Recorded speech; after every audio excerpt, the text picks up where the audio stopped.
ગરબાડાના ચંદલા ગામ નજીકથી કૃષિ વાહનની રેતીમાં છુપાવેલો પરપ્રાંતીય મદિરાનો મસમોટો જથ્થો ઝડપાયો। ગુજરાતમાં કહેવાતી કડક દારૂબંધી વચ્ચે શરાબના તસ્કરોની નવીનતમ અને રચનાત્મક પરિવહન પદ્ધતિઓ સતત ખીલી રહી છે।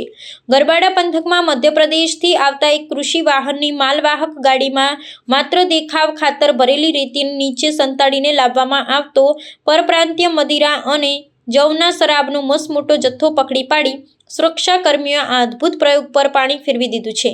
પ્રાપ્ત માહિતી અનુસાર ગરબાડાના સુરક્ષા નિરીક્ષક એએસએમ રાદડિયા અને તેમનું દળ રાબેતા મુજબની ગસ્ત પર હતું ત્યારે ચંદલા ગામ નજીક શંકાના આધારે એક માલવાહક વાહનને રોકી તપાસ કરવામાં આવી હતી।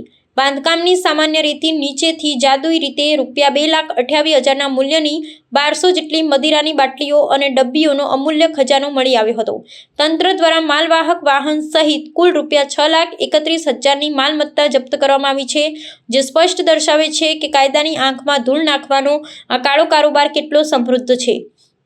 આ કલાત્મક તસ્કરીના સૂત્રધાર એવા મધ્યપ્રદેશના કૈલાસ મગન માવી નામના શખ્સની ધરપકડ કરી તેની સામે કાયદેસરનો ગુનો નોંધવામાં આવ્યો છે।